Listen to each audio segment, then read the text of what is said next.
Good afternoon, everyone, and welcome to Beyond the Frame Live.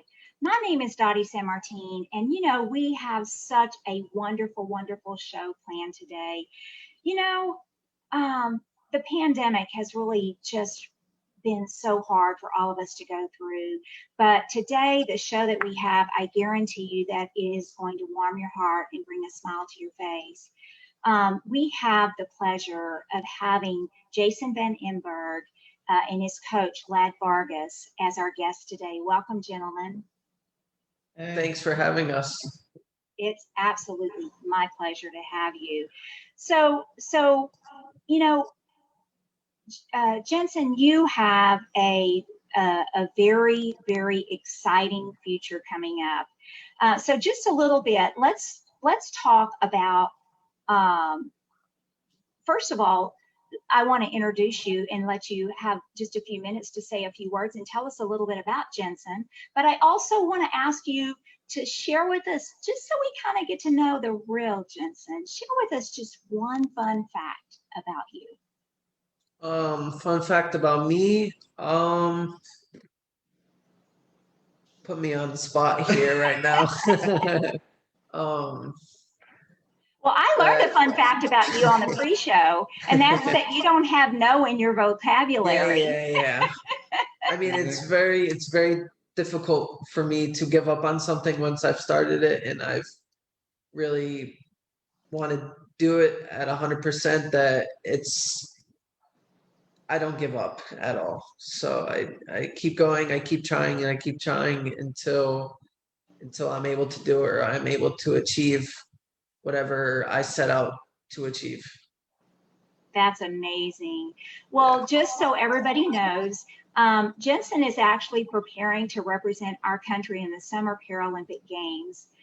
He's currently ranked number 11 in the world and is the number 1 ranked wheelchair table tennis player in the United States. Wow, wow, wow. That's all I can say is wow. And this past, was it this past weekend that you competed in the national championship? Yeah, it was last week. I competed in Las Vegas at the U.S. Nationals, and I won gold medal in the para event for class 1 through 5, which was the wheelchair disability classes. Wonderful. Well, and Vlad, you have the pleasure of being Jenson's coach. So Yes. Tell us a little bit about that. And also, we're not going to let you out of it either. You've got to let us know a fun fact about Vlad as well. Oh, fun fact about me. I think I believe in karma and I try to do all positive. I try to help a lot of people, even if I don't get anything in return, because I think that it's gonna come back to me. And I think, Yes. and it just proved that it is like this throughout my life. So everything that I've done and I helped people, it came back to me, and I'm proud of what I accomplished and what I achieved. Well, At a young great. age.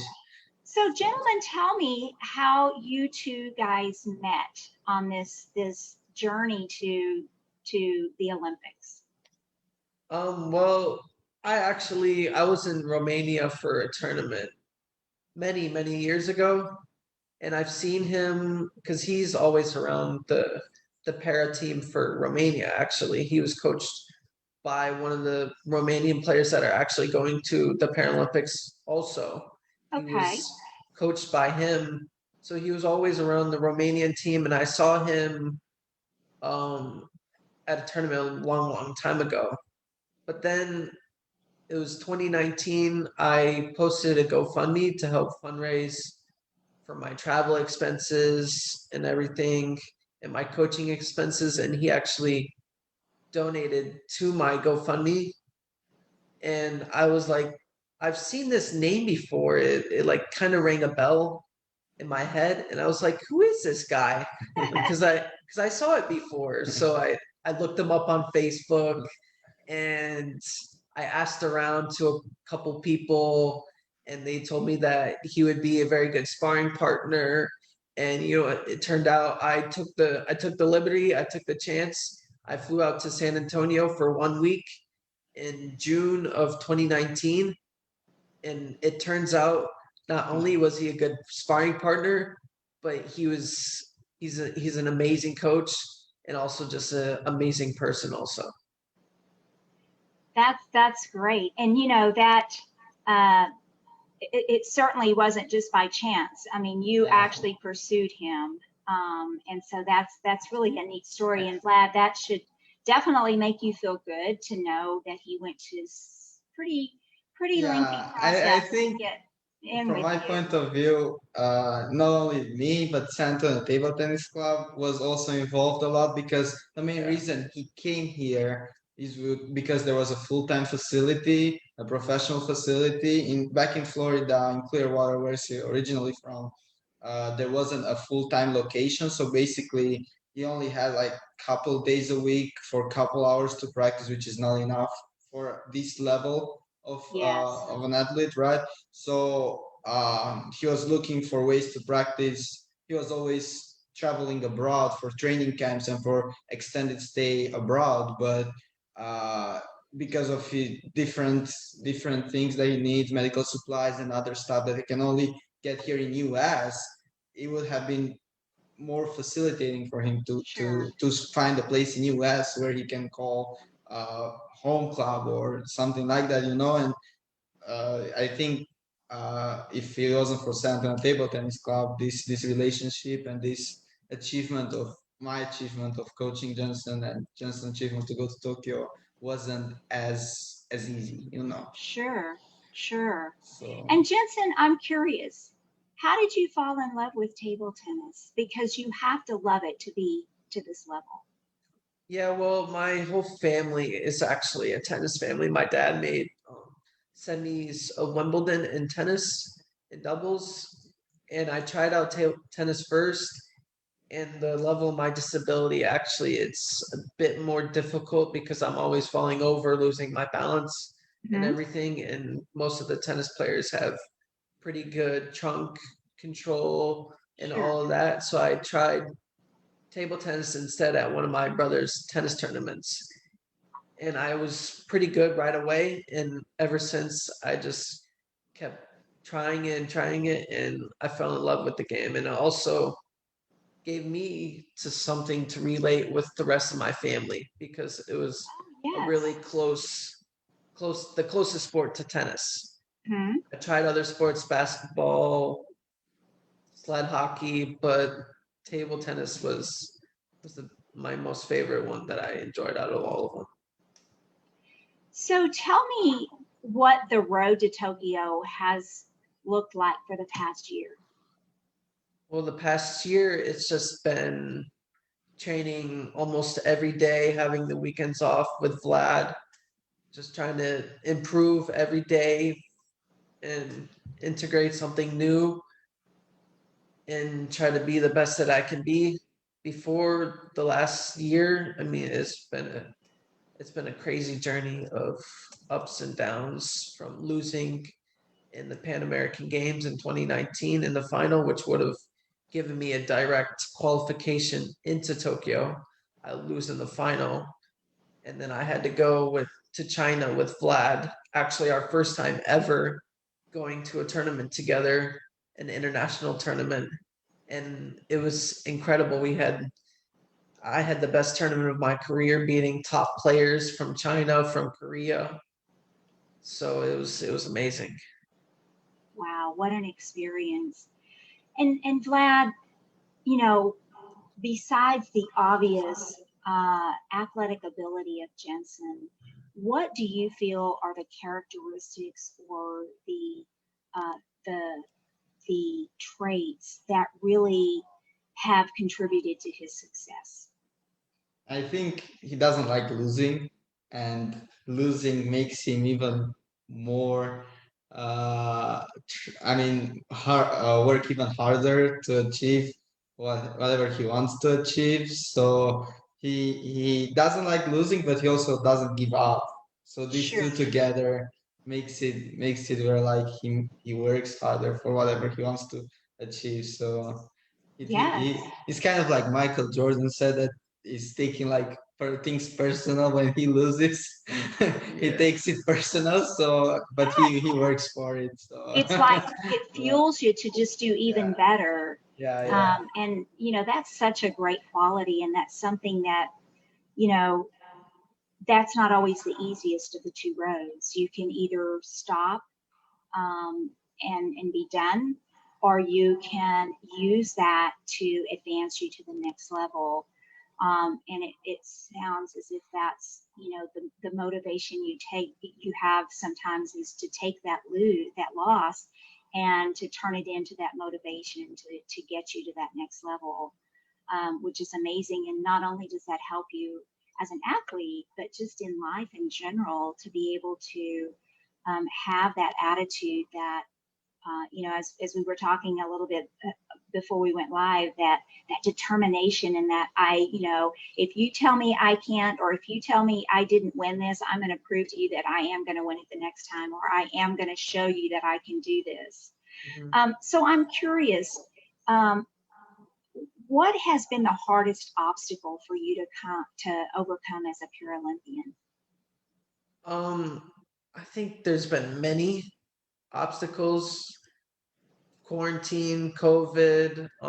Back in 2016, I had a major spinal surgery that I had two types of infections that I had to deal with in and out of the hospital for 9 months, dealing with infection, washout, not being able to eat, blood clots, all a bunch of things. And then after I was finally recovering from that, I fractured my femur. And then I also had elbow surgery another year. Oh my goodness. It was I never really got the chance to train like nonstop. Mm-hmm. So that's probably one of the biggest. And then also losing in Peru was a difficult obstacle that I've had to overcome to qualify for Tokyo. Wow. Well, you definitely have had your share of challenges. And one of the conversations that we had as we were chatting before the show was, you know, COVID has brought about many challenges for many people, and a lot of the viewers that are watching us today have gone, with the mandatory closures of their centers, and the all that comes along with being closed down for an extended period of time, and as we are coming out of the pandemic and things are opening back up. People are starting to come back and visit those centers, and the message that I think is so valuable, and the one that really inspired me from the very first time that I saw the two of you be interviewed, was that determination. It's very easy when life throws you lemons to just throw them out, but that's not what you did. You took the challenges and you addressed them head on, and you overcame them, and now you are doing something that very few people can brag about, that you have made it. You have made it to the Olympics. And I hope our viewers realize that they've made it too. These centers have opened up. Customers are coming back. We have some people that are watching that have been thinking about, should I buy another center? Should I continue to grow? If you set your mind to something, you are a prime example of somebody that could have, and in a lot of cases would have, given up, but Yeah, you didn't. Challenges are there to be overcome and to help us grow, and exactly. you are that example. And so I really admire your determination. And Vlad, I can tell that you reinforce that a lot. Yeah, Uh, yeah, pretty much. That's how I think, and that's how I I always like situation because I like to solve them, and I like to, yeah. yeah, yeah, to overcome, like you said. Well, part of the game is the mental part of it. We recently I was sharing with you a little bit earlier about a young man that we interviewed here on Beyond the Frame, that he wants to be a professional bowler like his idol, Jason Belmonte.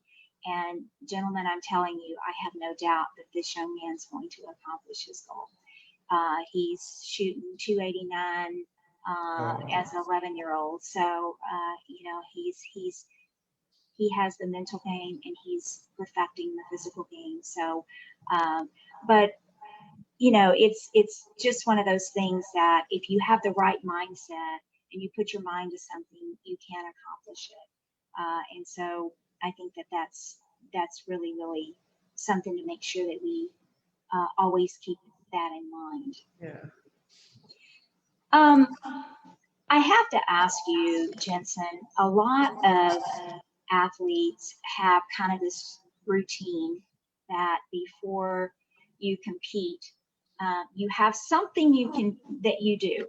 Some of them are really like crazy off the wall. There's a certain meal that they have to have before they go compete, because that one meal they eat every time they compete, and it's always that lucky meal. You have anything that you have to do before you compete? Before any match that I play internationally, I like to just check in, sign into the match, get all that sorted out, and then kind of just go away from everybody, put my earphones in, Okay. and just listen to, I don't know, some music to pump me up and get me into that match mode where it's kind of more getting me into that mental state of that I'm gonna do this. Yeah, the competition. Yeah, in the zone. Yeah, in the zone. It gets me into a different type of mental state where I'm ready. I'm gonna do this. Nothing's gonna bother me. I'm gonna try my best. I'm gonna give my best. I'm gonna give it all, and just pump me up. So you do a lot of mental prep. Yeah. And I have to ask you, what's one of the songs that really helps you to do that?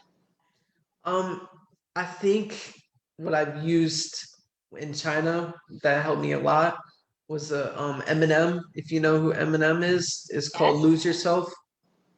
That one really got me pumped up and fired up before my matches. I've always listened to that song before my matches because it's just the perfect song to motivate you. It pumps you up. That's what it's all about. Well, wow. Well, I'll tell you, I am so excited. I can't wait to follow you. I plan on making sure that I have the schedule so we can follow along and see how you're doing. And before we close the show today, I want to ask, is there anything that you would like to leave our viewers with today? I would like people to keep a positive mindset, and if even the worst day has only 24 hours, so always try to find the solution. Everything has a solution, even if it doesn't. I mean, the life goes on, and just keep a positive mindset. It'll just make you see the life differently.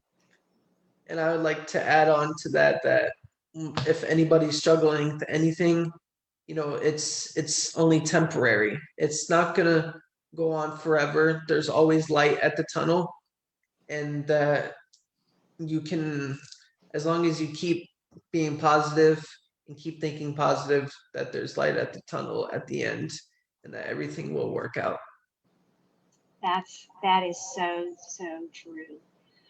Okay, gentlemen. Well, before we leave today, I just want to let our viewers know that next Tuesday on Beyond the Frame Live, we're going to have Richard Jackson, the General Manager of Voxburner and Managing Director of Youth Insights Platform, with us.